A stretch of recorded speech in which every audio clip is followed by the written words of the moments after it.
Assalamualaikum warahmatullahi wabarakatuh. Hai Ananda terkasih, tersayang, tersoleh dan soleha. Apa kabar hari ini? Semoga Ananda selalu sehat ya. Berjumpa kembali dengan Ibu Novitasari dalam pembelajaran PPKN, Pendidikan Pancasila dan Kewarganegaraan. Nah, kali ini kita akan membahas materi PPKN kelas 10 bab 3 tentang kewenangan lembaga-lembaga negara menurut Undang-Undang Dasar Negara Republik Indonesia tahun 1945. Sebelum belajar, silakan Ananda berdoa dan menyiapkan buku serta alat tulisnya ya. Ayo kita mulai belajar. Sebelum mulai pelajaran, Ibu ada kata motivasi nih untuk Ananda semua. Kata-katanya begini, bermimpilah di dalam hidup, jangan hidup di dalam mimpi. Jadi banyak-banyaklah bermimpi yang tinggi di dalam hidup. Tapi untuk mewujudkannya, Ananda harus tetap bangun dulu ya. Adapun tujuan pembelajaran kita pada hari ini yaitu diharapkan Ananda dapat mengidentifikasi suprastruktur sistem politik di Indonesia, dapat mengidentifikasi lembaga-lembaga negara Republik Indonesia menurut Undang-Undang Dasar Negara Republik Indonesia tahun 1945, kemudian dapat menganalisis impeachment dalam ketatanegaraan Republik Indonesia, serta dapat menganalisis tata kelola pemerintahan yang baik, dan terakhir Ananda dapat menunjukkan partisipasi warga negara dalam sistem politik Republik Indonesia. Yang pertama yaitu tentang sistem politik. Sebenarnya apa sih sistem politik itu? Sistem adalah suatu kesatuan yang terbentuk dari beberapa unsur atau elemen, sedangkan politik secara etimologis berasal dari bahasa Yunani yaitu polis yang berarti kota yang berstatus negara atau kota. Jadi sistem politik adalah keseluruhan kegiatan politik di dalam negara atau masyarakat yang mana kegiatan tersebut berupa proses alokasi nilai-nilai dasar kepada masyarakat untuk menunjukkan pola hubungan yang fungsional di antara kegiatan-kegiatan politik tersebut. Selanjutnya yaitu suprastruktur politik. Suprastruktur politik diartikan sebagai mesin politik resmi di suatu negara dan merupakan penggerak politik yang bersifat formal. Coba Ananda bayangkan negara seperti sebuah mobil. Tentu mobil tidak akan bergerak jika tidak ada mesinnya, bukan? Nah, sama seperti negara, wajib memiliki suprastruktur dalam menjalankan negaranya. Jika tidak ada suprastruktur, negara tidak akan berjalan sebagaimana fungsinya negara. Suprastruktur terdiri dari lembaga-lembaga tinggi negara seperti Majelis Permusyawaratan Rakyat atau MPR, Dewan Perwakilan Rakyat atau DPR, Dewan Perwakilan Daerah atau DPD, Presiden dan Wakil Presiden, Mahkamah Agung, Mahkamah Konstitusi, Komisi Yudisial, dan Badan Pemeriksa Keuangan. Nah, adapun infrastruktur politik adalah lembaga politik atau mesin politik yang bersifat tidak formal dalam suatu negara yang memiliki kedudukan untuk mempengaruhi suprastruktur politik ketika mengambil suatu kebijakan. Terdapat 4 kekuatan infrastruktur politik. Yang pertama partai politik, yang kedua kelompok kepentingan, yang ketiga kelompok penekan, dan yang keempat media komunikasi politik. Kita bahas satu-satu ya. Yang pertama partai politik. Partai politik adalah organisasi politik yang dibentuk oleh sekelompok warga negara Indonesia secara sukarela atas dasar kesamaan kehendak dan cita-cita untuk memperjuangkan kepentingan anggota, masyarakat, bangsa, dan negara melalui pemilihan umum. Pendirian partai politik biasanya didorong adanya persamaan kepentingan, persamaan cita-cita politik, dan persamaan keyakinan keagamaan. Yang kedua yaitu kelompok kepentingan atau interest group, yaitu kelompok yang mempunyai kepentingan terhadap kebijakan politik negara. Untuk mewujudkan tujuannya, tidak menutup kemungkinan kelompok kepentingan dapat melakukan negosiasi dan mencari dukungan kepada masyarakat, seperti elit politik, pembayar pajak, serikat dagang, lembaga swadaya masyarakat, atau serikat buruh.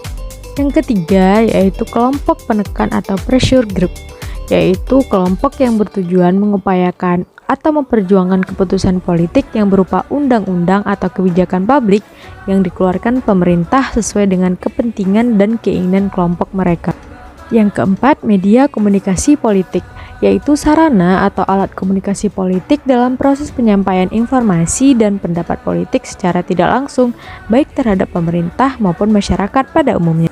Selanjutnya yaitu lembaga-lembaga negara Republik Indonesia menurut Undang-Undang Dasar Negara Republik Indonesia tahun 1945. Coba perhatikan gambar bagian berikut. Ini merupakan gambar lembaga negara menurut Undang-Undang Dasar Negara Republik Indonesia tahun 1945. Setelah terjadi perubahan Undang-Undang Dasar 1945, maka tidak ada lembaga tertinggi negara, akan tetapi yang ada lembaga tinggi negara. MPR bukan lembaga tertinggi negara, kemudian kedudukan lembaga negara sejajar, hanya berbeda fungsi dan kewenangannya saja. Kelembagaan negara tidak hanya eksekutif, legislatif, yudikatif, dan eksaminatif, tetapi ada konstitutif dan moneter. Pertama yaitu Lembaga Negara MPR atau Majelis Permusyawaratan Rakyat yang diatur dalam pasal 2 ayat 1. Anggota MPR terdiri dari DPR dan DPD. Anggota MPR berjumlah sebanyak 550 anggota dan DPD berjumlah sebanyak 4 kali jumlah provinsi anggota DPD. Tugas dan wewenang MPR adalah berwenang mengubah dan menetapkan undang-undang dasar, melantik presiden dan wakil presiden, dan hanya dapat memberhentikan presiden dan wakil presiden dalam masa jabatannya menurut Undang-Undang Dasar Negara Republik Indonesia tahun 1945. MPR adalah lembaga tinggi negara dalam sistem ketatanegaraan Indonesia, bukan lembaga tertinggi dalam negara Indonesia. Yang kedua yaitu presiden dan wakil presiden. Presiden dan wakil presiden dipilih langsung oleh rakyat dalam satu pasangan calon. Yang kedua, syarat menjadi presiden diatur lebih lanjut dalam Undang-Undang Dasar Negara Republik Indonesia tahun 1945 pasal 6 ayat 2. Syaratnya seperti calon presiden dan calon wakil presiden harus seorang warga negara Indonesia sejak kelahirannya dan tidak pernah menerima kewarganegaraan lain karena kehendaknya sendiri, tidak pernah mengkhianati negara, serta mampu secara rohani dan jasmani untuk melaksanakan tugas dan kewenangan sebagai presiden dan wakil presiden. Yang ketiga, kekuasaan presiden menurut Undang-Undang Dasar Negara Republik Indonesia tahun 1945.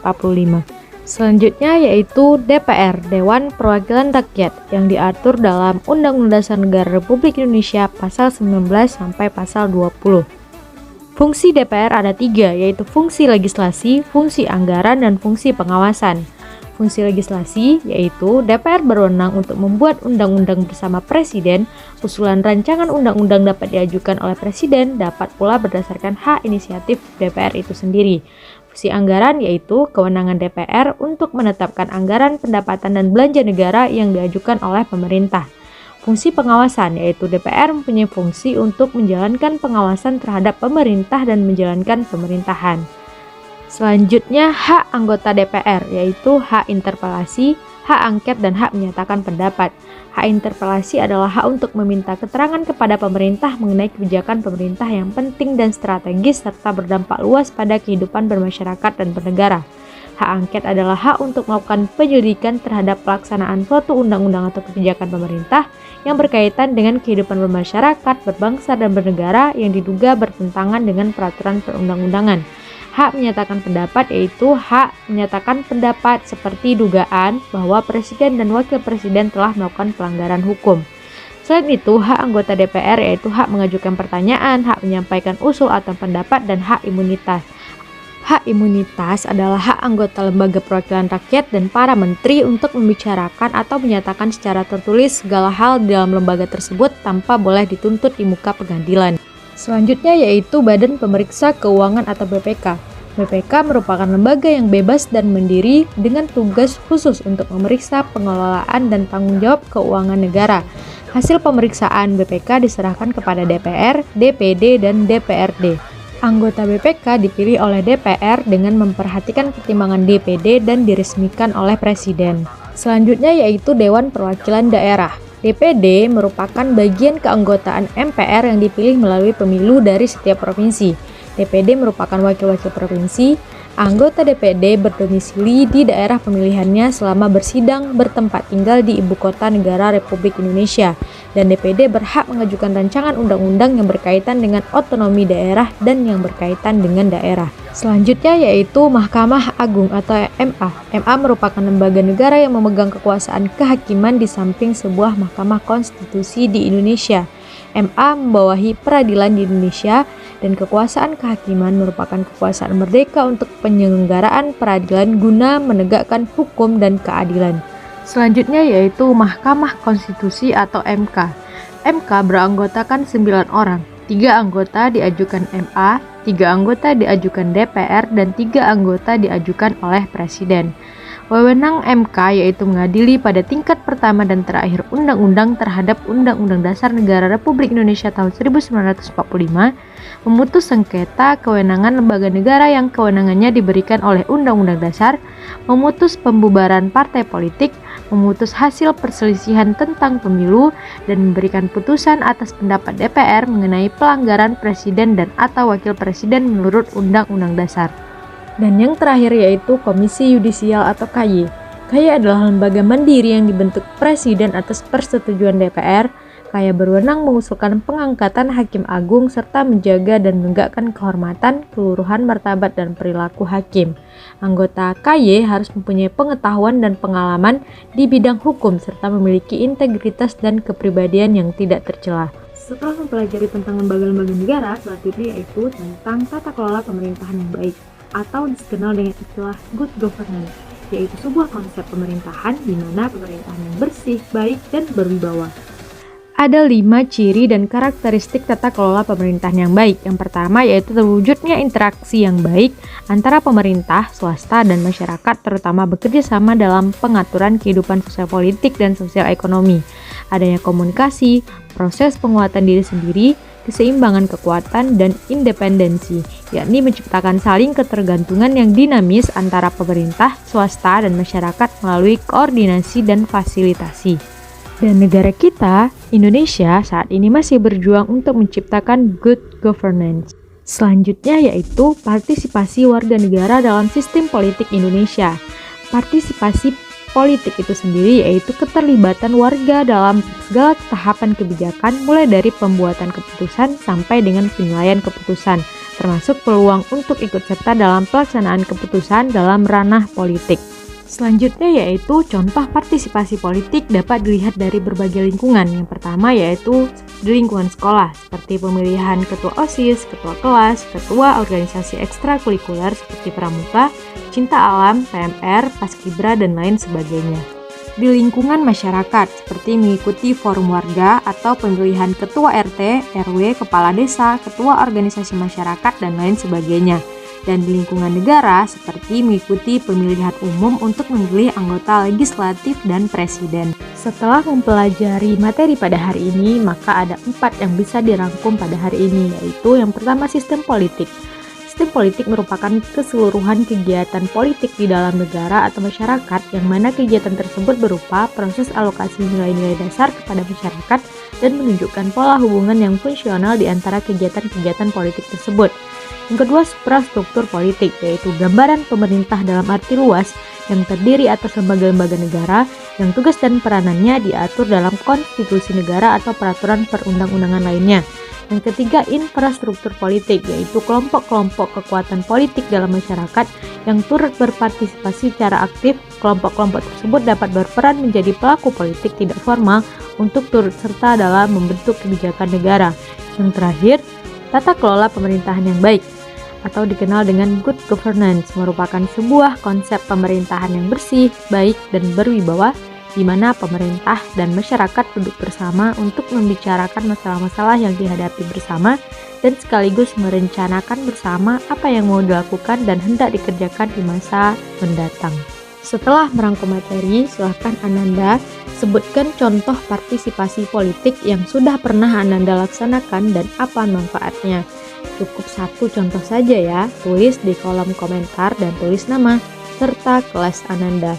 Terima kasih. Demikianlah pembelajaran kita pada hari ini. Jika kurang jelas, silakan ditanyakan ya. Tetap sehat dan tetap semangat. Ibu akhiri, Assalamualaikum warahmatullahi wabarakatuh.